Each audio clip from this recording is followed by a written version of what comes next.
This is the low-res car. It is insane. I mean that in the best possible way. I love insane, and this certainly qualifies because, well, just take a look at it. Today I'm going to review the low-res car, certainly one of the most bizarre and interesting vehicles I've ever seen. Before I get started, be sure to check out Cars and Bids, which is my enthusiast car auction website for cool cars from the modern era. We've had some amazing sales recently on Cars and Bids, including this 2007 Shelby GT500, which sold for over $81,000. It had just 100 miles on it, a record price for one of these. Also, this NA Mazda Miata with a Chevy V8 swap sold for $27,000, and this Toyota Land Cruiser Heritage Edition brought $93,000. If you're looking to sell your cool enthusiast car, Cars and Bids is the place to do it. You'll get the most interest and views and bids on your car. And if you're looking to buy a cool car from the modern era, the 1980s and up, check out Cars and Bids with a great selection of daily auctions at carsandbids.com. I've borrowed this car here in Los Angeles from the Petersen Museum and Drive H2, which is an environmental nonprofit focusing on zero emission and specifically hydrogen fuel cell vehicle technology. The Petersen and Drive H2 will be auctioning the low-res car soon, which means you can actually buy this crazy vehicle coming up soon. The proceeds will benefit both groups, the Petersen and Drive H2. You can learn more about Drive H2 and the fantastic Petersen Museum by clicking the link in the description below. But let's talk low-res car. As you might imagine, that stands for low resolution, and the design for this car came from basically taking a Lamborghini Countach and then lowering the resolution to get it down to its basic shape, which became a car. This car. The low-res car was designed by United Nude, the footwear company, and it's absolutely bizarre, as you can see. Now, it does have a drivetrain, and I will be driving it, but it's limited to lower speeds because it's mostly for show. Still, it was the sheer bizarreness of the low-res car that attracted me to it, and I had to know the quirks and features of this crazy vehicle. And so today, that's exactly what I'm going to do. First, I'll take you on a thorough tour of the low-res car and show you those quirks and features. Then I'll get it out on the road and drive it, and then I'll give it a Doug score.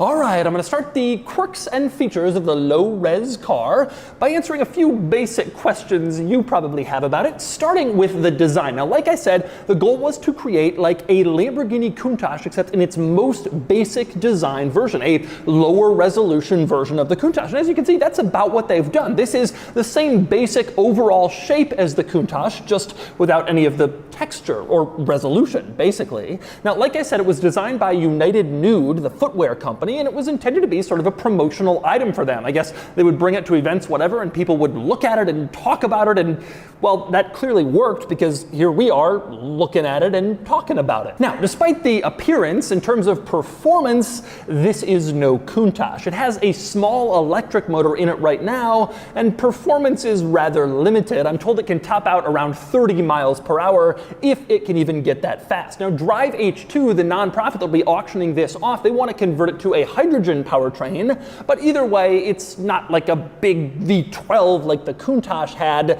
It makes it go very fast. This is more of a showpiece than an actual drivable, usable car. But anyway, more about the low-res car, and specifically about its construction. It's made out of several flat panels, as you can see. I counted 12 total flat panels. They tell me it's polycarbonate, and all of the panels that you see on the outside are see-through, so the entire vehicle is basically windows, and when you're on the inside, you can easily see out, although being on the outside, it's difficult to see in. Now you can see the overall design has the entire body kind of come to a point in the center, like at the top, sort of like the Tesla Cybertruck. As you can see, it's sort of a similar design ethos, although it's worth noting that the low-res car actually came out before the Cybertruck was debuted, so this is sort of a predecessor to that crazy triangular design shape that comes to a point in the center. Now, as for the chassis that this crazy body sits on, I'm not exactly sure what it is. It might be custom made. It seems a little beefier and a little larger than the chassis you'd find on a golf cart,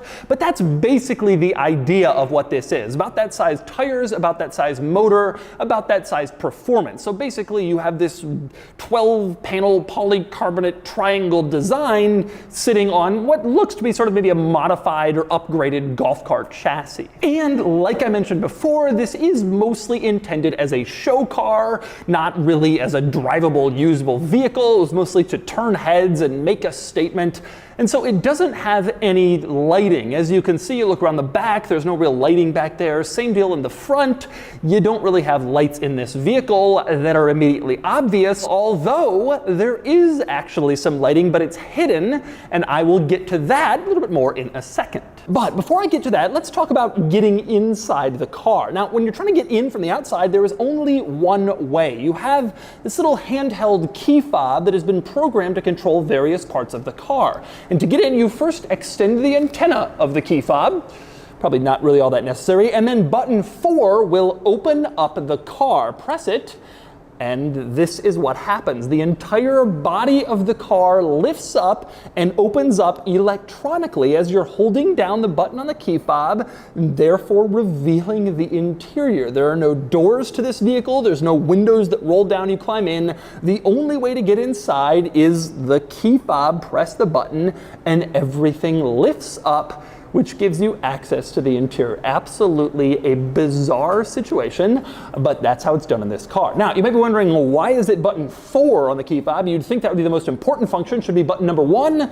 Well, it isn't. This car is very weird, and that is a weird part of it. And for more weird with this car, we have the interior. Now, the first thing you notice when the body has been lifted up so you can climb inside is that there are 2 seats in this car, making the low-res car relatively practical. Front and rear, they're tandem seats, so that's all you get. And they're fixed in that position, so you can't move them. Whatever position they're in, that's where you're sitting in this car. And as you might imagine, getting in is a little bit of a challenge since you're contending with the body right above you. Allow me to attempt to climb inside. First, you have to clear the body, like I did. Then you have to sort of slide under the steering wheel, and then you can be inside the low-res car. Now, the seats themselves are rather comfortable. They are nice leather seats, and the seat backs kind of preserve the theme of this car's design in the sense that you can see they're angled chrome,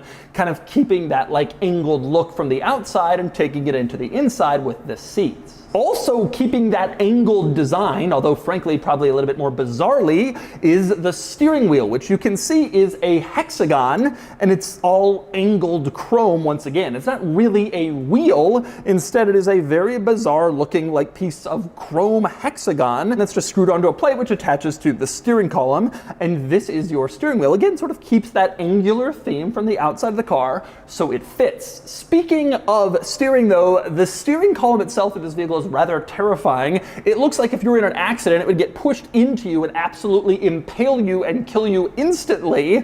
Although it is worth noting that the low-res car can't really go fast enough for that to be a huge risk, so that makes it a little bit safer, but still doesn't look like the safest thing I've ever seen. Now, at the base of the steering column, you have 2 pedals. On the right, of course, the accelerator, and on the left is the brake, although they are not close enough to each other to be operated by 1 foot. So when you're driving the low-res car, you will be doing 2-foot driving, your right foot on the accelerator and your left foot on the brake pedal, which is a little bit strange for most people when they drive, but that's how you gotta drive this thing if you want to experience the low-res car. Now, one of the most interesting things in this interior is the control panel that the driver is able to operate. You can see a series of controls to the right of the driver's seat and the steering wheel, and they control a few items on the car. Now, the outermost switch in this control panel, that turns on the lights. If you activate that, a headlight bar turns on in the front and illuminates the front of the car. And at the same time, a tail light bar turns on in the back and illuminates the rear of the car. So you have front and rear lights, although it's worth noting they're really just kind of for show. They're not very bright, not intended to actually like drive you around at night. but they're there. Now, the next little toggle switch here says logo, and if you toggle that, then the United Nude logo actually turns on the outside of the car near the front and rear. You can see a front United Nude logo goes on, and same deal in the rear. This was very important. This car was used as a promotional vehicle for United Nude, and so that logo has to turn on in order to actually promote. So you can toggle that logo on or off using that switch. Now, next up, your next interesting control in this little panel, there's a switch labeled interior. If you press that, well, nothing happens actually. You can't see anything turn on. So what's going on? There are interior lights, but they are hidden. You open up these little steel doors on either side of the seating compartment, and that's where your interior lights are. Then you flip that switch, and you can see they all go on, and they're actually quite bright, and they light up this vehicle. The entire interior is visible. Now, the cool thing about these interior lights, they provide great ambiance when the car is sitting in the dark. If you have the interior lights on, but the car in the dark, you sort of only see the shape in this weird glow, and it looks pretty neat. But that's how you do it. That's how you activate the interior lights in the low-res car. But anyway, next up, a highly important switch in this little control area is marked open close. And you can use that switch to open or close the body around you. I told you the only way to open it from the outside is with that fob. You press it and it opens, but on the inside, you can use the fob or you can use this switch. And if you push the switch down for close, then the body begins to close. That essentially functions as a door. Of course, when the body is completely closed, then you can drive the car. But as you can see, the body closes automatically, just like it did with the fob when I opened it. And of course, if you toggle the switch in the other direction, obviously it opens the body, so that's how you climb out of the low-res car. I don't want to think about what would happen if the battery in this car died, because I suspect this wouldn't work, and I'm not sure I'd be able to get out. I'd be trapped in this thing until it could charge, but let's not think about that. That's how the body works. Okay, and finally, our last little control in here is actually the gear lever for the low-res car. It's the same exact toggle switch as all the lights, but it's the gear lever. You move it forward for drive, and then it stays in drive, and then you press the accelerator and you can go. You move it backwards for reverse, and then you're in reverse, and same deal, press the accelerator, go backwards, and then if it's in the middle, you're in neutral, and you're not really going anywhere. And those are your toggle switches in the low-res car. Now, a couple of other items worth noting in this little driver's control panel area. For one, you have a keyhole, basically an ignition hole, where you can turn on the car. Strangely, there are two keys. So you have a key and then also a spare key in case you lose the key to your low-res car. You also here have a little display that shows your current battery charge level, and it tells you exactly how much battery you have remaining. It's basically a percentage charge you have left. Not incredibly accurate, but it gives you a basic idea. This display will also show you the voltage of the battery, just to make sure everything is working out okay and all systems are working properly. So that is the control area in the low-res car. Now, it's worth noting that that little battery display is not the only display you have in the low-res car. There is also another one at the very front of this interior, like in front of the steering column, and that has two display screens on it. Over on the left, it gives some number that always seems to be in the 200s, but I'm not exactly sure what that number is. On the right, you have what looks like a speedometer. It appears to be in kilometers per hour, and that tells you how fast you're going as you're driving your low-res car. But that's it. Those are all the controls you get in this interior, nothing else. You get 3 controls for different lights in this car, but there's no radio, no climate controls, no power windows, none of that stuff. You can clearly tell this is a showpiece more than anything, very much decontented, not much stuff. In fact, in terms of equipment, it's rather low res. Now, one interesting thing about the interior of this car is if you're sitting in the driver's seat, you actually have pretty good headroom because the driver's seat is positioned so that the driver is sitting at exactly the top of the pyramid of these body panels. So basically, you're sitting in the place with the very best headroom possible where they all meet at the top in the middle, sort of like the top center of a tent. But you may be wondering, what about the rear seat? So let's find out. Okay, I'm gonna start by climbing into the rear seat of the low-res car. I am always climbing into these back seats, and it is always difficult to do. And I imagine that will be true in this case also. Oh, like I said, these seats are fixed in place. Okay, so there is no room basically in the back seat of this. I will put my feet on the front seat because that's the only way that I can make this work. Now, since we were talking headroom, with my feet wrapped around the driver like I'm riding a motorcycle. Since we're talking headroom, let's close this and see what happens then. All right, it's going down and I'm getting nervous.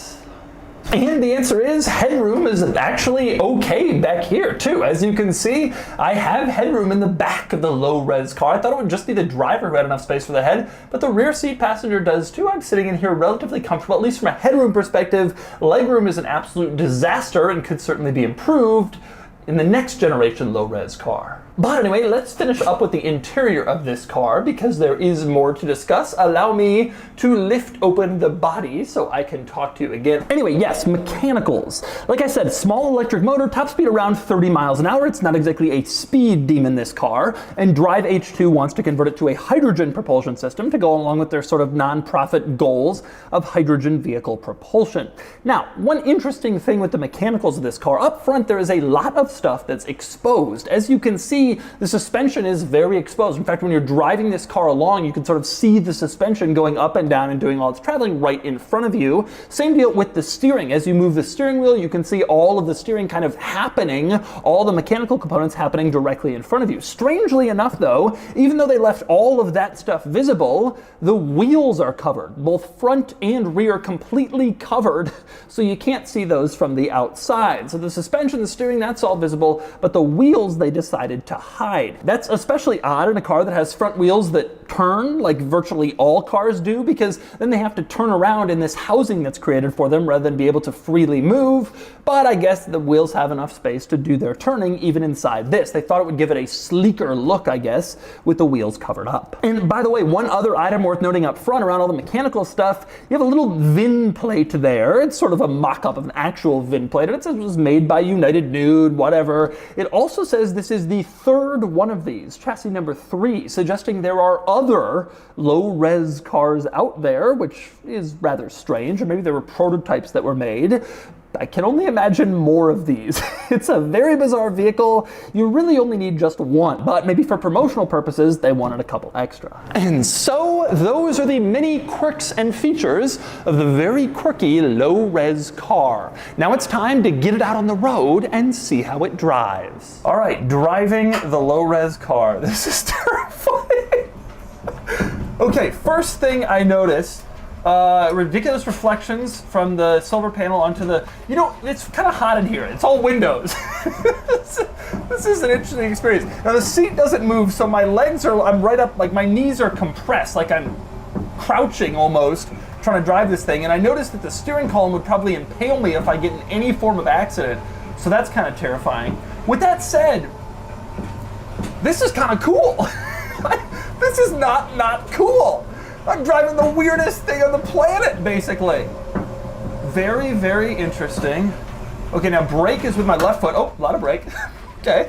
All right, now I'm gonna try to turn around. There's no mirrors, which I've only just realized. There's also no seat belts, which is not an ideal situation, but that is in fact the case. I'm gonna punch it here. Ooh, not much happening when you floor it, although the body kind of shakes. Oh my God, this is so weird. This is the weirdest vehicle I've ever driven by. There's other cars on the road. I can only imagine what they're thinking. They're probably thinking I'm insane, which is of course true. All right, now I'm really gonna floor it. Yeah, it's the, oh boy. I'm going like 12, but it feels like faster because it's so low and the body is shaking and stuff is rattling. This is insane. What is this vehicle? This is absolutely the most bizarre experience. I can see the road beneath me because the platform of the thing doesn't completely cover everything. Surprisingly maneuverable, actually. Reasonably acceptable vehicle. Now I use a toggle switch to shift into reverse, which is very weird. The steering wheel is also, you know, like angled to match the car, which is fine, but like, it's not a wheel, it's just like a hexagon and it's chrome. This thing is so bizarre, and watching it move, wow, you can see the suspension work, which is kind of interesting if you've never seen that before. Watching it move must be absolutely crazy. I'm gonna get some shots of it moving in a second, which I'm very curious about. You don't go very fast. Man, this is the most bizarre experience of my life. I've driven some weird cars, but this might just be weird car number ultimate here. It's showing me 15, 14 in the speedometer, but there's no way I'm going 15 miles an hour. I feel like I'm going about 4, perhaps that's kilometers.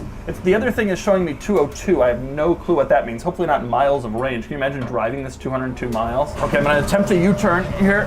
Oh, whoa, whoa, this is testing the limits of the handling. It's doing okay though. It's doing okay. This is so ridiculous. This is truly the craziest thing I have ever driven. But when you go over bumps, the body just kind of like shakes a little bit. And you're like, okay. I'm gonna floor it again. Whoa, not much happening. And a lot of stuff creaks. And now it's showing that I'm going 28, 29, but that's not miles an hour for sure. That is like too fast. This is like a child's backyard project. I don't want to be going that fast in this thing. I have to tell you though, driving this around is so cool. The thing is, we're holding up traffic when I make these U-turns, but everybody like wants to stop because they're like, what is this thing? I don't mind seeing it. Let's take a look at that. Oh my God, this is so bizarre. This is definitely the most bizarre automotive experience of my entire life.